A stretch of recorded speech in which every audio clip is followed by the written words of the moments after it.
Kambifurize kugira ibihe byiza nshuti bakunzi ba PIPI KATI TV tudasiba kubana umunsi ku munsi mu makuru yacu agiye atandukanye yo dukunda kugaruka ku mikino myidagaduro ndetse n'ibindi bigiye bitandukanye biba biri trendy hakumbuga nkoranyambaga ndetse n'ahandi hose mu gihugu cy'u Rwanda. Murabizi ko twigirirayo uyu munsi tubazaniye amakuru agiye atandukanye ariko kuvuga kuri iyi mikino y'amagare. Ndagira ngo iyo video irimo ni imikino iri kubaka kanya nyine n'ubundi nko bisanzwe mba nabagiriyeyo mba ndi kubagira ngo bafuturere neza 5 kwa 5 nyamuneka niba utarakanda subscribe ariko banzuye kandi kugira ngo dukomeze neza ibintu byamaze kuba byaryoha cyangwa se namaze kuba nagusobanura neza ibijyanye n'iyi mikino aho bigeze. Nukuvuga ngo nyuma yuko ku munsi w'ejo hagiye hanze video ya DJ Ila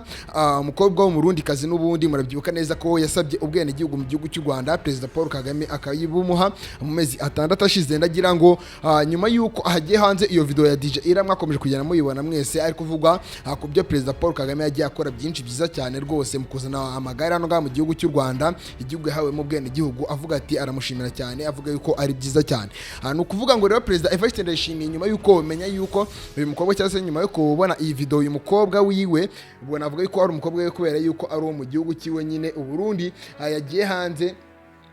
Ndayishimiye yagaragaje yuko nyine atabyishimiye habe na gato agaragaza reaction zitari nziza habe na gato ku mbuga nkoranyambaga avuga yuko uyu mukobwa cyangwa se aya marushanwa adakwiye gukomeza n'ubundi dore yuko we na President Felix Antoine Tshisekedi Chirombo banzi kuba bakohereza abakinnyi babo kubera yuko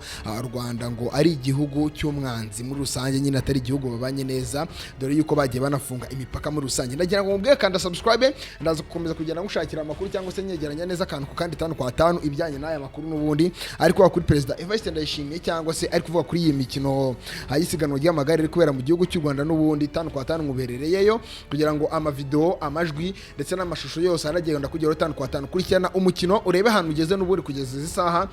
Ndabakunda cyane kandi mukande subscribe nyamuneka kugira ngo mukomeze kudufasha kwiyubakira ubwami bukuru bw'amakuru agezweho mu gihugu cy'u Rwanda. So rero murakoze nahamukanye.